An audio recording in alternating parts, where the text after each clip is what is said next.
కొంచెం పెరగడం వల్లే కాఫ్ వచ్చింది. దానికి ట్రీట్మెంట్ తీసుకొని వస్తున్నారు.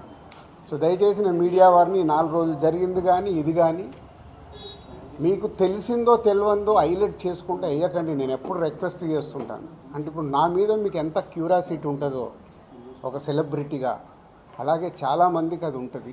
తప్పుడు న్యూస్ వెళ్ళినప్పుడు అక్కడ వాళ్ళకి ఇటు మాకు తెలిసిన కుటుంబాలు కానీ ఇష్టపడే వాళ్ళు కానీ తప్పు న్యూస్లు వెళ్తాయి.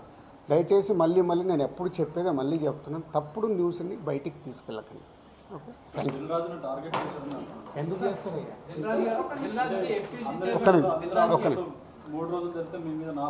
నాలుగో రోజు నాది కాదు కదా, మైత్రిలో జరిగింది, అభిషేక్ మీద జరిగింది, ఇలా అందరి మీద. ఇది ఇండస్ట్రీకి సంబంధించి ఎందుకు టార్గెట్ చేస్తారు? ఇన్కమ్ ట్యాక్స్ అనేది ఇస్ ఎ ప్రాసెస్, ఇదేమి ఇల్లీగల్ కాదు.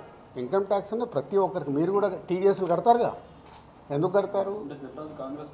అస్సలు తప్పు. ఇవే అంటున్నా, రాంగ్ న్యూస్లు మీ ఇష్టంకి వచ్చినాయి అనేసుకొని వేయడం ఎందుకు?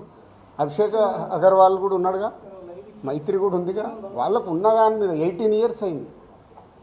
మా మీద సెర్చ్ జరిగి 18 ఇయర్స్, ఏమో 2 ఇయర్స్ కాలేదు, 3 ఇయర్స్ కాలేదు. అంటే ఆఫ్టర్ 18 ఇయర్స్ చేసే వాళ్ళు ప్రొసీజర్, ఇన్కమ్ ట్యాక్స్ ప్రొసీజర్లోనే జరిగింది, ఎక్కడ ఏమీ లేదు. అనవసరమైన ఎక్కువ మీరు ఊహించేసుకొని హైలైట్లు చేయదు. ఓకే,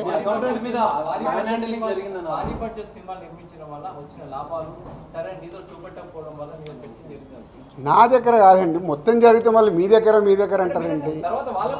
సో అన్నీ జరుగుతాయి, ఇట్స్ ఎ ప్రాసెస్. ఇందాక చెప్పాను కదా, 24 క్రాఫ్ట్స్కు ఎలా స్పెండింగ్ చేస్తున్నారు. ఇప్పుడు మా గేమ్ చేంజర్ ఇంత బడ్జెట్ అయింది, ఎలా స్పెండ్ చేస్తున్నారు. They want all accounts. మేము క్లీన్గా ఉండొచ్చు, తీసుకున్నోడు ఉండకపోవచ్చుగా. సో మా దగ్గరికి వెళ్ళి అన్ని డీటెయిల్ తీసుకొని ఎవరెవరికి వెళ్ళాయో వాళ్ళ ద్వారా చెక్ చేస్తారు. ఎందుకంటే TDS, GST, so many process ఉంటాయి. అంతేగాని ఎక్కువ ఊహించేసుకుంటున్నారు, ఏం లేదని. హైలైట్స్ దాంట్లో ఉండకుండా కొంచెం బయటికి రండి అని నా రిక్వెస్ట్. టాప్ డైరెక్టర్స్ కి బ్లాక్ ఇవ్వడం వల్ల ఇష్యూస్ వస్తున్నాయి అనేది కూడా వినిపిస్తుంది. మీలో కొంతమంది, మీ ప్రొడ్యూసర్స్ కొంతమంది చెప్తున్నారు. దీనికి ఏమంటారు?